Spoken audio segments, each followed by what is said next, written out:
This is Inner Work, a spiritual growth podcast, a sanctuary for healers, light workers, and spiritual practitioners here to raise consciousness on this planet. You've come to the right place to heal yourself and fully awaken your unique gifts so you can show up to serve others as powerfully and purposefully as possible. I am your host, Josephine Hartman, a certified intuitive healer and Akashic Records master teacher. I'm honored you're here and delighted to walk with you on your path for a little while. To connect with me and explore ways of working together, please head over to josephinehartman.com.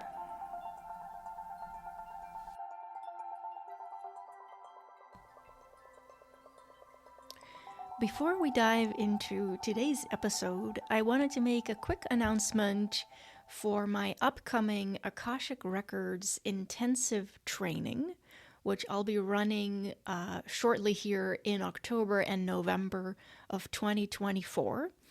So I'll be bringing together a group of awakened people eager to step into their next level of clarity, purpose, meaning, and deep connection to divine source.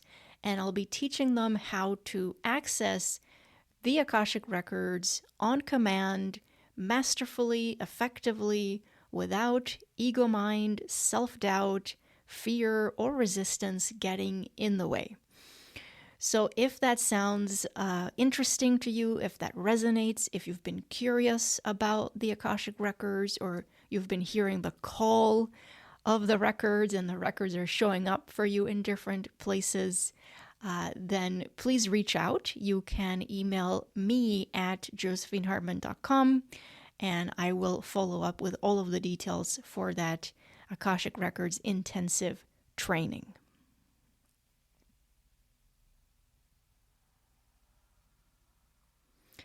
So the human ego is one of the major obstacles, if not the major obstacle, that can create static noise and interference in spiritual practice, and more specifically for our purposes in being able to powerfully and easily connect to the Akashic Records.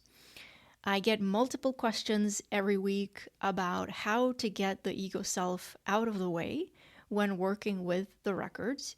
So these questions come in from my students, from listeners of this podcast, from people doing my free Akashic Records mini course. And now, of course, sometimes people might not be fully aware that that's what they're asking about, that they're asking about ego interference in particular. So they might ask about, well, how do I get self-doubt out of the way when I'm going into the Akashic Records? Or how do I silence my mental chatter? Or how do I release attachments or expectations to what happens or doesn't happen when I am in the records?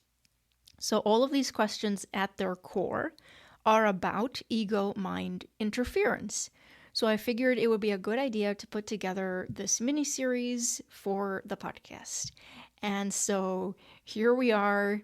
It is manifested, a 10-part series where we go through the most common forms of ego interference, and I give you some tips for how to clear out that interference so it doesn't derail you and it doesn't prevent you from connecting to the records or from expanding your spiritual practice and intuition in really powerful ways. So this is part 5.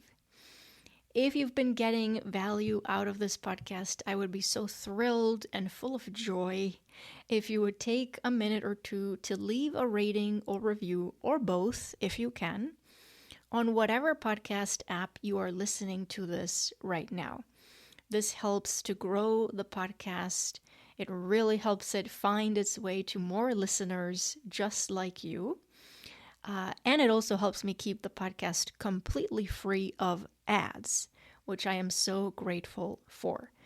So thank you so much for your support.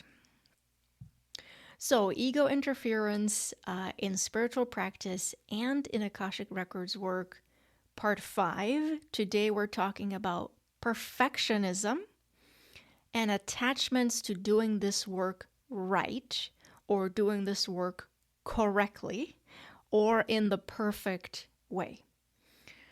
I'm teaching my Akashic Records certification right now, which I do twice per year. And perfectionism is one of the major patterns coming up for so many of my students. Of course, I am a recovering perfectionist myself, so it's not by accident, but rather by cosmic design that the universe brings to me students who tend to struggle with this pattern as well.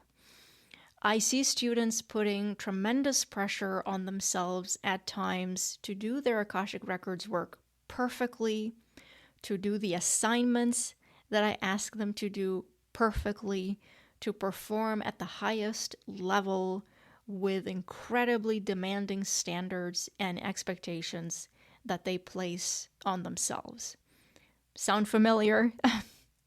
So this has been a lifelong journey for me too, of releasing some of these impossible standards that we sometimes place on ourselves and that we demand of ourselves. So at its core, what is perfectionism really about? So in my view and in my personal experience with perfectionism, I define it a couple of different ways. So we'll see how this resonates with you. Perfectionism is a self-protective mechanism where we attempt to be perfect and to do everything right at all times with the strictest and highest standards so that we can avoid rejection, we can avoid criticism of any kind, and therefore we may even avoid embarrassment, humiliation, and so on. And of course, all of the associated uncomfortable feelings that might go with being criticized or feeling embarrassed.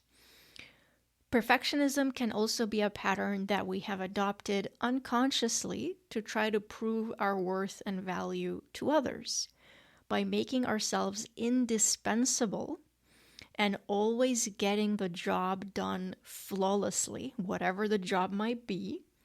This makes us really valuable in the eyes of other people, which means that we are more likely to be loved by them, to be needed by them, to be really valued by others. So perfectionism can be a way that we're trying to get approval from others, to feel valuable, to feel worthy and loved. If we look at it this way, then perfectionism could be an attempt to cover up some inadequacies that we feel we have, or feelings of unworthiness that we might carry deep within us, some attempt to prove that we are not flawed at all.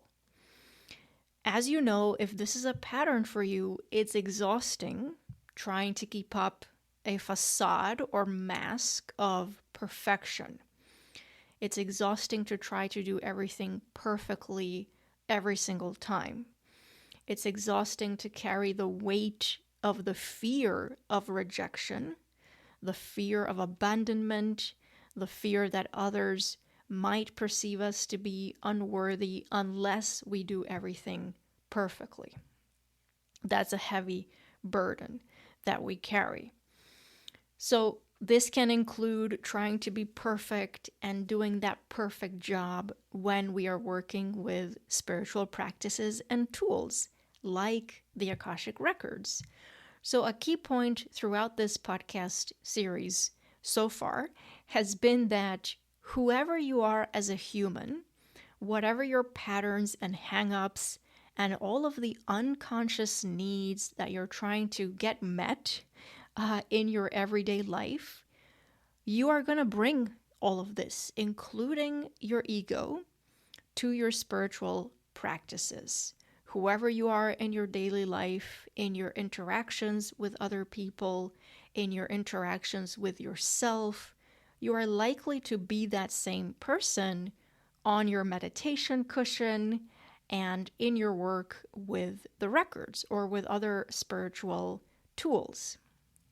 So you have to be consciously vigilant of all of the stuff you bring to the table, both the brilliance that you bring and the shadows and the unconscious baggage that you bring, which we all bring. We all bring some of that to the party, if you will. Also, the paradoxical thing about perfectionism and trying to prove that we are perfect and not flawed in any way is that really, at our human level, we are flawed.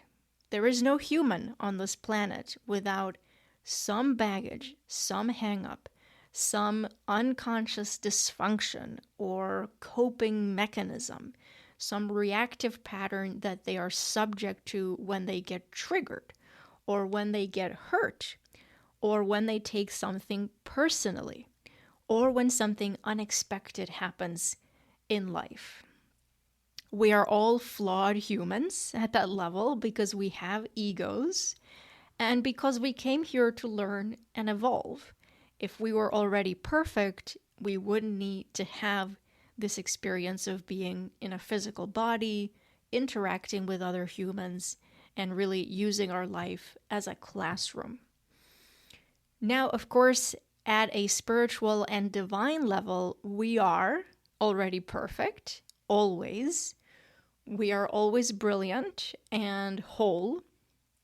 We are always at peace. We are infinitely worthy and lovable and loving. So there's nothing to prove at that divine level of being. There's no need to prove anything. And when you are truly connected to your highest self, when you're truly embodying your highest nature, you can easily surrender that need to prove your value or your worth because you know the truth of who and what you are. At the human level, though, this is where things can get a little bit messier and where a pattern like perfectionism can develop as a way for us to try to cope with life, to cope with being in the world, to cope with our fears of rejection or of not being loved or not being valued. When perfectionism gets in the way of your Akashic Records work, specifically, it can sound like an internal voice. So this is the voice of ego that tells you things like, you should be further along than you are right now. You're not doing this right. You should be receiving information in a different way. So, for example, you should be seeing images rather than receiving information through physical sensations or emotions or memories or so on and so forth. This voice might tell you, you should have mastered this by now.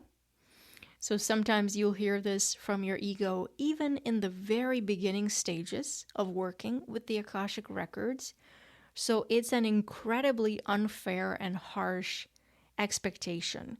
Because let me point out here that sometimes here we're dealing with the discomfort of facing a learning curve or having to move through a learning curve that is very much involved in mastering the Akashic Records and how to navigate them and how to receive and interpret information accurately.